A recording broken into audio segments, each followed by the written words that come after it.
빌라도의 계획은 실패로 돌아갔죠. 명절에 한 명의 죄수를 놓아주려고 했던 빌라도의 계획은 수포로 돌아갔습니다. 예수를 놓아주려고 했는데 바라바가 노임을 받게 되고 예수는 십자가에 못 박히게 됐죠. 그래서 지금 예수님이 십자가를 지고 이제 골고다 언덕길을 걸어가고 있을 때였습니다. 그때 주님께 너무 힘드셨던 것 같아요. 밤새 취조를 당하시고 또 군인들은 때리고 침 뱉고 가시관을 만들어서 머리에 씌우고 희롱하고 옷을 벗기고 또 옷을 입히고 하면서 십자가에 못 박으려고 끌고 갔습니다.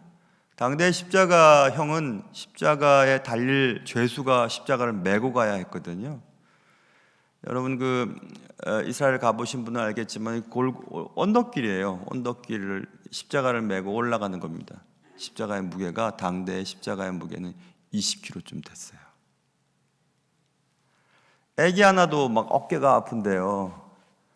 그런데 이 나무로 된 십자가 20kg, 애기 무게 한 2배 이상 되는 그 십자가를 메고 가는 겁니다. 예수님이 얼마나 힘드신지 엎어지셨어요. 엎어진 곳이라고 해서 또 교회도 지금 세워져 있지만은, 그래서 로마 군인이 엎어진 곳에서 제일 가까운 쓸만한 사람을 뽑아다가 예수의 십자가를 대신 지게 만든 사건이 오늘 본문에 나오는 32절의 사건이죠. 나가다가 시몬이라는 구레네 사람을 만나매 그에게 예수의 십자가를 억지로 지워가게 하였더라 써 있습니다. 억지로 진 십자가에 대한 얘기죠. 주보를 보면 금요일날 우리 이용희 목사님이 이 본문 가지고 설교를 하려고 준비하고 있는 것 같아서 혹시 겹치게 될지 모르겠으나 오늘 잠깐 새벽에 내용 나누고 나머지 중요한 내용 은혜로운 말씀은 금요일날 또 들으시면 좋을 것 같아요. 억지로 십자가 진 그는 구레네 사람 시몬이었습니다. 시몬이란 구레네 사람. 시몬이라는 이름이 흔한 이름이거든요. 시몬이라는 이름이 쉼온이라고 하는 헐드라고 하는 here의 과거형이죠. 헐드라고 하는 뜻을 가지고 있거든요. 그래서 하나님께서 들으셨었다라는 뜻이에요. 구약에선 사무엘이라는 말이 있잖아요. 하나님께서 들으심이라고 하는 흔한 이름입니다. 사무엘도 흔한 이름이고 또 시몬도 흔한 이름이에요. 그래서 구레네 사람인 시몬이라고 얘기하는 겁니다. 어느 시몬 말하는 건데 구레네 사람 시몬 이렇게 출신지를 붙이는 거죠. 구레네 사람. 구레네는 지금 이집트, 아프리카 대륙의 북쪽에 이집트가 있잖아요. 지중해 연안에 이집트 있고 그 옆에 리비아라고 하는, 들어보셨죠? 리비아, 그 바로 위쪽엔 튀니지, 이쪽엔 알제리, 이쪽엔 모로코. 다 이 나라들은 아프리카 대륙의 북쪽의 지중해 연안의 나라들이에요. 그런데 그 이집트 옆에 튀니지의 트리폴리라고 하는 수도 근방의 시골이 구레네예요. 그래서 요한복음에 보면 시골, 구레네 시골에서 올라온 시몬이라는 말을 붙이면서 시골 사람이라는 얘기를 하거든요. 그러니까 시골에서 1년에 한 3번쯤 명절은, 그러니까 유대인의 명절은 예루살렘에 와야 되는 율법 때문에 왔던 것 같습니다. 그래서 리비아에 살고 있던 시골 사람 시몬이 왔던 길에 구경하는 겁니다. 야, 또 뭐 사형이 집행되나 보다 하고 구경하다가 마침 예수님께서 엎어진 바로 그 앞에 서 있었던 것 같아요. 그래서 군인들이 네가 짊어져 이렇게 얘기한 겁니다. 당대 로마 군인은 그런 권한이 있었거든요. 그래서 누군가 네게 오리를 가라 하면 심리까지 가져라. 우편 배달 오리가 하면 심리 가져라. 이 얘기가 로마 군인의 권한으로 그렇게 하는 겁니다. 네가 져 이렇게 얘기했어요. 억지로 십자가를 지게 된 시몬, 구레네 사람 시몬. 구레네 사람 시몬이 얼마나 기분이 안 좋았을 안 좋았을까 생각해 봤습니다. 왜 하필 내 앞에서 넘어졌을까? 저 사람 저거. 왜 하필 내 앞에서 엎어져가지고 내가 십자가를 지게 했지? 야, 재수 되게 없다. 아까 말씀드린 아까 제가 요한복음에 누가복음 시골이라는 말이 있는데 누가복음 23장에 시골 사람 구레네 그 시골의 사람이 여러분 그 서울 올라오면 옷 잘 차려 입습니다. 좋은 옷 입고 와요. 근데 옷 입고 왔는데 그 피로 얼룩진 예수의 십자가를 짊어지고 가야 돼요. 그러니 얼마나 그것도 기분 나쁜 일이겠습니까? 저와 제 아내가 같은 교회에서 자랐거든요. 고1 때 수련회라고 기억이 되는데 고1 때 수련회 때 마지막 날 캠파이어를 하고 애들 막 다 게임하고 자고 저는 게임 잘 못해서 애들 땔감 막 이렇게 날라주고 하는데 새벽녘에 다 애들 자고 지금 제 집사람이죠. 둘이서 이제 밤새 얘기를 했어요. 고1 때. 근데 제가 입고 있던 옷 점퍼 안에 볼펜이 이렇게 꽂혀 있었었는데 불을 계속 쬐니까 볼펜이 녹았던 거예요. 녹아서 볼펜 물이 이렇게 바깥으로 샜어요. 그래서 제가 큰일 났다 이거 어머니한테 한번 혼나는데 이거 어떡하지 막 그런 얘기를 했다는 겁니다. 한참을 지난 후에 제 집사람이 속으로 생각했대요. 저거 저 찐따 저거 아이고 쟤랑은 결혼 안 한다네 저거 이렇게 생각했대요. 그 묻은 것 때문에 그렇게 걱정을 많이 하는. 근데 걱정이 됐어요. 이 어머님이 또 이걸 빨려고 하면 얼마나 애쓰겠어요. 효자죠 효자. 근데 제 아내는 그렇게 생각했대요. 저 찐따. 근데 지금 찐따랑 결혼해서 행복하답니다. 갈수록 좋답니다. 그런데 피자국은 더 안 진다고 하던데요. 근데 그 피자국이 새 옷에 묻었으니 얼마나 기분이 나빴겠습니까? 아, 왜 이런 일이 내게 생겼지? 억지로 20kg짜리 그 피 묻은 나무, 십자가 나무를 짊어지고 가야 되는 겁니다. 얼마나 재수가 없는가, 얼마나 황당했는가. 왜 내가 억지로 이것을 져야 하는가? 왜 하필이면 접니까? 하나님, 왜 하필이면 우리 집에 이런 일이 생기는 거예요? 왜 하필이면 우리 딸이 그렇게 해야 돼요? 왜 우리 아들이 목사 돼야 돼요? 선교사 돼야 돼요? 뭐 그런 일들 많잖아요. 그런데 그 후 구레네 사람 시몬의 가정에 엄청난 일이 발생되게 됩니다. 엄청난 일이.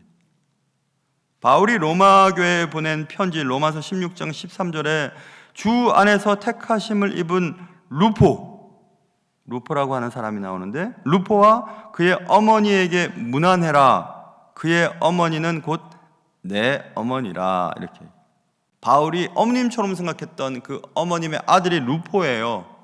루포가 누구냐 하면 마가복음 15장에 알렉산더와 루포의 엄마예요.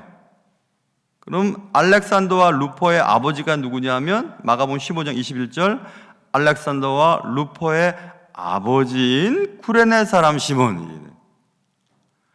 그때 십자가를 짊어지고 갔던 구레네 시몬이 그 가정 전체가 초대교회의 가장 유명한 신앙의 가문의 한 가문으로 성경책의 기록이 남아있다니까요. 제가 처음 신학하고 처음 목회라고 하기 좀 그렇고요. 교육전도사로 사역하던 곳은 목동제일교회였어요. 저쪽 목동에 있는 지금 아직도 큰 교회죠. 목동제일교회에서 그때 담임 목사님 김대인 목사님이신데 우리 교회, 우리 충신교회 일대 목사님 조성근 목사님과 절친이세요. 그래서 저는 김대인 목사님을 통해서 우리 교회에 대해서 그때부터 알고 있었습니다. 참 인연이 묘하죠. 참 묘하죠.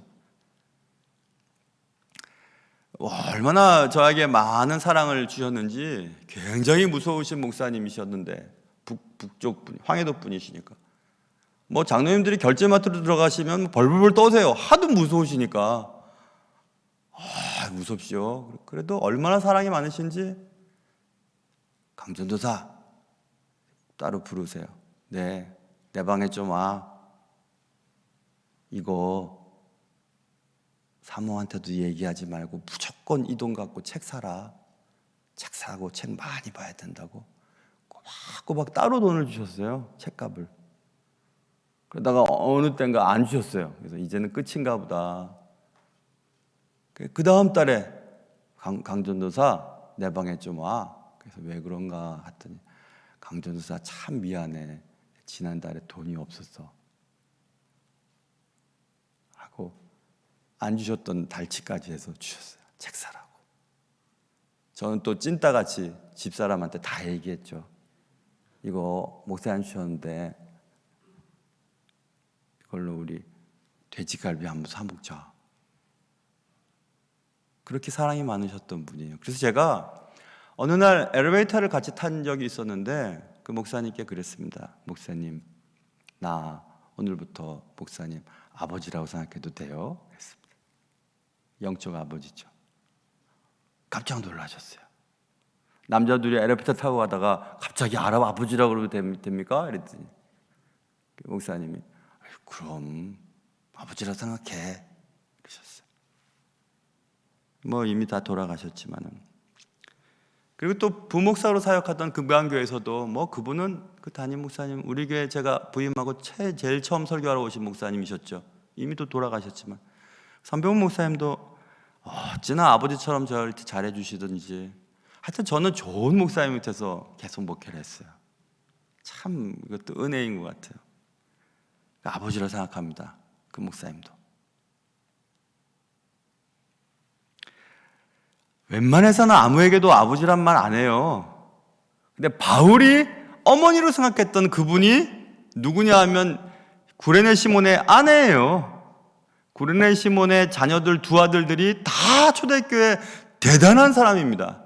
대단한 사람이에요.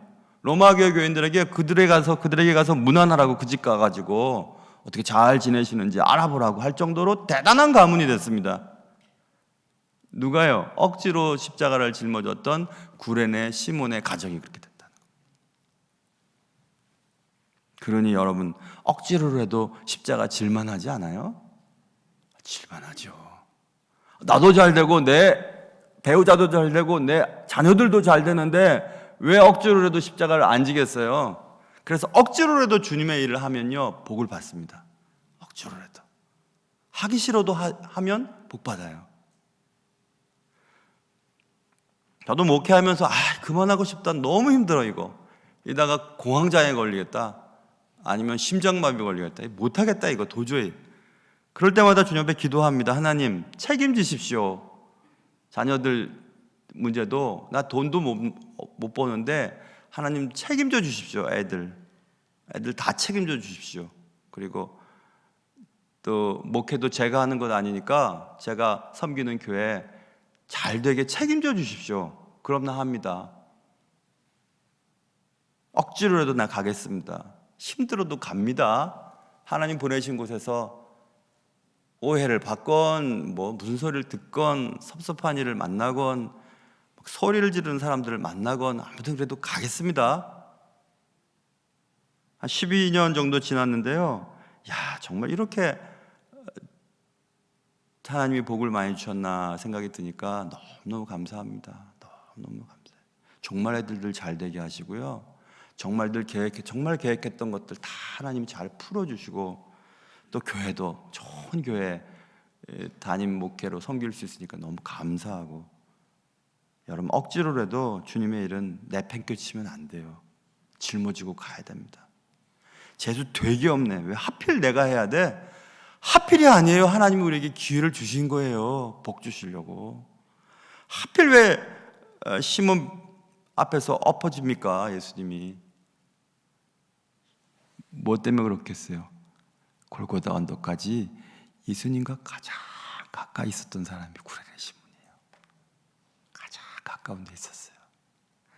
구레네 시몬은 자기 옷이 더러워지고 기분 나쁘고 내가 뭐야 이거 하면서 짊어지고 올라가고 바로 예수님의 숨소리를 듣고 예수님의 피 냄새를 맡고 병사들이 뱉은 침 냄새도 맡았지만 그냥 같이 갑니다. 예수님과 올라갑니다. 그때 군중 속에 또 다른 시몬은 멀리서 지켜보고 있었죠. 그 시몬은 요한의 아들 시몬이었어요. 베드로였어요. 얼마 전에 예수를 부인하고 밖에 나가서 펑펑 울었던 그 시몬은 예수님, 내가 예수님 가는데 내가 따라갑니다. 다른 사람 다 버려도 나는 안 버립니다 하고 나갔던 그 시몬은 군중 속에서 멀리서 지켜보고 있었어요. 그러나 구레네 시몬은 예수 바로 앞에서 십자가를 지고 골고다 언덕을 걸어가고 있었습니다. 요한의 아들 시몬 베드로는 구레네 시몬을 보면서 내가 있어야 할 자리가 저기였는데, 내가 저 자리에 있었어야 되는데, 억지로라도 힘들어도 괴로워도 죽을지언정 주님 곁에 있었어야 되는데 하고 얼마나 가슴을 쳤을까, 이런 생각을 제가 해보았습니다. 저도 군중 속에 있으면서 시몬 베드로를 보면서 말입니다. 재수 되게 없다, 너무 황당하다, 원망스러워, 하필 왜 내가 이렇게 해야 되지? 그런데 주님이 맡기신 일이라면 하세요. 그 일이 주님을 가까이 할 수 있는 일이라면 순종하십시오. 억지로라도 그렇게 하십시오. 그게 복받는 길이에요. 그것이 가정이 잘 되는 지름길입니다. 억지로라고 하는 단어에는 우리가 볼 때는 억지로지만 하나님 편에서 보면 계획된 것이었습니다. 구레네 시몬 전 가정을 축복받게 하시기 위한 하나님의 계획대로 일이 진행된 것이었습니다. 하나님의 관점에서 보면요, 억지로나 우연히 또 재수 없이 당황스러울 만한 일은 하나도 없습니다. 우리가 겪게 되는 모든 일들은 하나님의 계획 가운데서 한 걸음씩 한 걸음씩 진행되는 것 뿐입니다. 앞에 물이 있고 뒤에 이집트 군대들이 쫓아오는데 하나님 어떻게 좀 해보세요. 지금 가만히 있어서 내가 하는 일을 좀 봐라. 지팡이를 한번 들어. 무슨 지팡이요? 어떻게 좀 해주세요. 배를 좀 주시든지 저기 그 이집트 사람들 못 쫓아오게 하든지 좀 하십시오. 근데 물이 갈라지고 홍해 바다를 건넜죠. 얼마나 당황했을까요? 황당했을까요? 아니, 전쟁을 앞두고 하나님께서 그냥 여리고성을 돌라는 겁니다. 그리고 전쟁을 앞두고 할례를 행하라는 겁니다. 이 무슨 황당한 일이 다 있습니까? 전쟁력을 떨어뜨려도 유분수지. 남자가 할례 받고 어떻게 전쟁을 해요? 근데 전쟁하기 전에 할례를 시켜버립니다. 황당하고 참 황당하죠. 아니, 포도주가 떨어졌으니까 빨리 빌려오든지 사오든지 하셔야지. 무슨 항아리에 물을 부었다가 또 항아리에 있는 물을 떠다가 주라고 하는 게 말이 됩니까? 얼마나 황당하고 당황스러웠을 겁니까? 그런데 그 항아리의 물은 이전에 맛보지 못했던 진짜 맛있는 포도주로 변해버렸어요. 아니, 누가 자기 나귀를 줍니까? 나귀 끌어오라 그러는데 주가 쓰시겠다고 하라. 그럼 줄 거다. 이렇게 황당한 일이 어디 있습니까? 그런데 벌건 대낮에 나귀 2마리 가져가겠다고 했더니 가져가라 합니다. 얼마나 황당하고 당했을까요? 나귀 가지러 갔던 2 제자나 항아리에 물을 떠서 손님들에게 주었던 그 하인들이나 전쟁을 앞두고 할례를 행했던 이스라엘 사람들이나 지팡이를 홍해에 냈던 모세나 하기 싫었을 겁니다. 황당한 일 아니에요? 그런데 주님의 일이니까, 주님이 하신 말씀이니까 억지로라도 해보는 겁니다. 그랬더니 되는 거예요. 그리고 대단한 축복이 일어나게 됐습니다. 홍해를 가른 모세.